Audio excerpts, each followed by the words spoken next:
Doubt ক্লিয়াৰিং class আজি মানে exam দি কেনে ষ্টুডেণ্টবিলাকে প্ৰব্লেম পাইছে, যিটো প্ৰব্লেম যিটো মেচ কৰিব পৰা নাই, যি ষ্টুডেণ্টে ডাউটখিনি সুধিছে সেইখিনি ওপৰত কৰা ক্লাছ এইটো।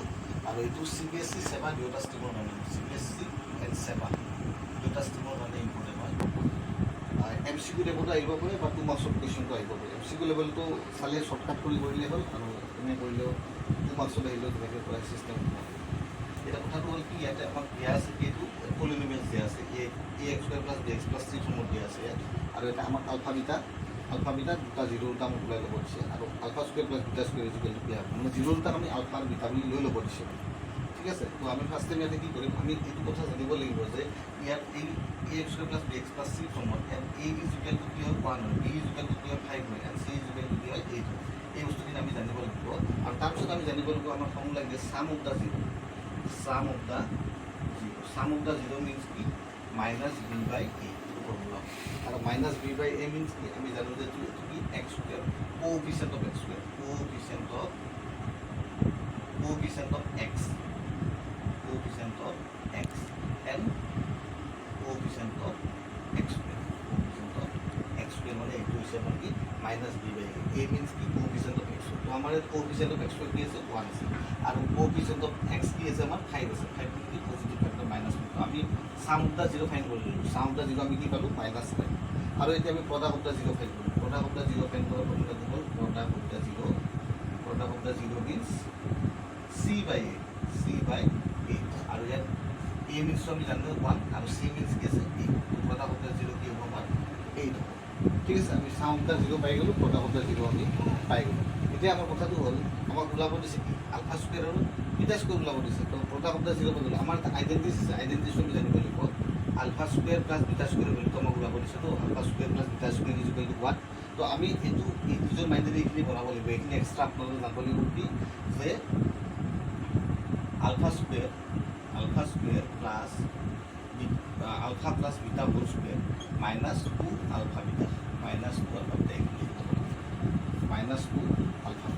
ইয়াতে আমাৰ কি আছে, এইখিনি মিনছ কি হয় α² + β² মানে α² + β² কি হয় α + β² -2 α β। এইখিনি বস্তু মনত ৰাখিব লাগিব এইটো মেথছৰ কাৰণে। তো ইয়াতে আমি কি কৰিম চোৱা, এতিয়া α β² ভেলুটো আমি জানো, sum of the zero কি আছিলে, sum of the zero -5, ইয়াতে -5 দুটা কৰিব লাগিব, -5² হ'ব। আৰু α β ভেলুটো কি আছিলে আমাৰ 8 আছিলে। তো আমি ইয়াতে কি কৰিম 2 × 8 কৰিম। এতিয়া চোৱা -5² দুটা ইনটু কৰিলে কি হ'ব, -5 দুটা ইনটু কৰিলে হ'ব এইটো পজিটিভ 25। তো আমি ইয়াত ভেলু পজিটিভ 25 আৰু 2 × 8 = 60। তো এনচাৰ হ'ব আমাৰ কি 9। যদি অপশ্যনত এনচাৰ থাকে আমাৰ কি হ'ব এইটো 9 ইজ দ্য কাৰেক্ট এনচাৰ। তোমালোকে ভালদৰে ট্ৰাই কৰিবা, যদি বুজি নোপোৱা পিছত সুবিধা হ'ব। তো কি হয় মই আৰু এবাৰ ৰিপিট কৰাই দিছোঁ, ax² + bx + c ফৰ্মত আছে, এইটো পলিনমিয়েল হয়। আৰু ইয়াত আমি এইটো মেথছত আমি কি কৰিব লাগিব, আমাক জিৰ' দুটা ধৰি ল'ব দিছে যে আমাক আলফা এণ্ড বিটা। তো আমি আলফা বিটা বুলি ধৰি লৈছোঁ জিৰ' দুটা। তো আমি প্ৰথমতে কি কৰিব লাগিব, sum of the zero মেথছত ফাইণ্ড কৰি ল'ব লাগিব, and product of the zero find কৰিব লাগিব। আৰু sum of the zero find কৰাৰ ফৰ্মুলা আহিছে -b/a means coefficient of x by coefficient of x², and product of the zero means c/a means constant by coefficient of x²। তো আমি এইখিনি বস্তু গোটেই ক্লিয়াৰ কৰি কিনে এইটো ক্লিয়াৰ কৰি দিলে এনচাৰটো কি হ'ল 9। তোমালোকে ঘৰত ট্ৰাই কৰিবা আৰু এনেকুৱা মেথছ পাবা। আৰু নেক্সটটো হৈছে alpha and beta are the zeros of 2x² + 5x - 9, then the value of alpha beta।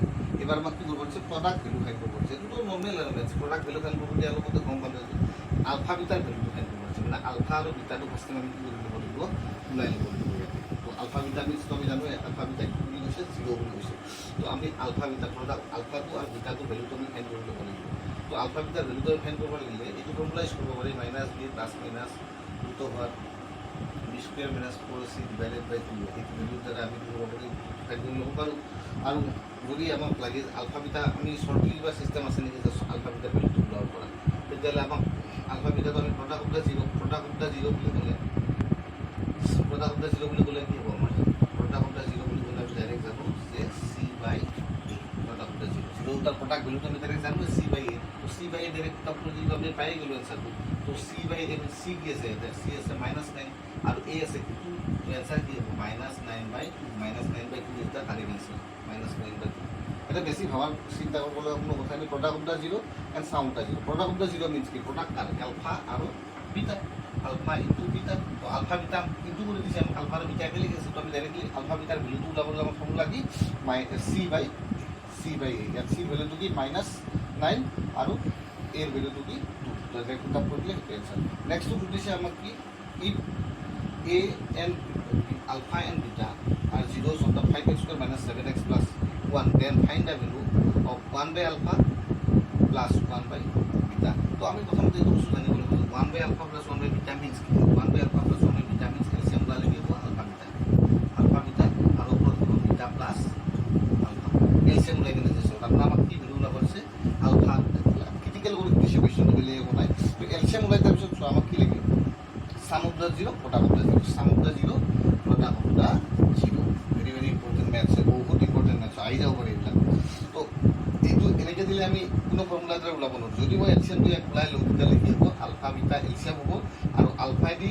ULFA beta beta time যাব তো beta into 1 is equal to beta and beta দি আলফা বিটা আলফা টাইম যাব তো alpha into 1 is equal to alpha তো ঠিক আছে এতিয়া আমি চোৱা আমাক কি লাগে ওপৰত আলফা বিটা আৰু তলত কি লাগে আলফা প্লাস বিটা ওপৰত আৰু তলত লাগে আলফা বিটা তো আলফা প্লাস বিটা ওলাবলৈ আমাৰ ফৰ্মুলা কি আছিল c বাই a তো c কি আছে আমাৰ 1 আছে আৰু a কি আছে 5 আছে তো আমি গম পাই গলো যে প্ৰডাক্ট অফ দা 0 মিন্স কি 1 বাই 5 তলত কি হ'ব কি 1 বাই 5 আৰু সাম অফ দা 0 আমি কি বললাম সাম অফ দা 0 হ'ব আমাৰ -b বাই a -b তো -b ভ্যালু কি ৰিয়েলি ফৰ্মুলা মতে মাইনাস আৰু ইয়াৰ ভ্যালু তো মাইনাস তো আমি দিলে কি -7 আৰু আগত মাইনাস আৰু a মিন্স কি 5 তো ইয়াৰ কি হ'ব এইটো 7 বাই 5 তাহলে সাম অফ দা 0 কি হ'ব 7 বাই 5 তো সরি এই ডিনোমিনেটর এই fractional denominator 5 fractional denominator cancel হয়ে যাবে তো অ্যানসার কি হবে 7 বাই 1 মিন্স কি 7 তো এর অ্যানসার কি হবে অপশন থেকে 7 আর এর যদি ম্যাথ সলভ করে তাহলে অ্যানসার কি হবে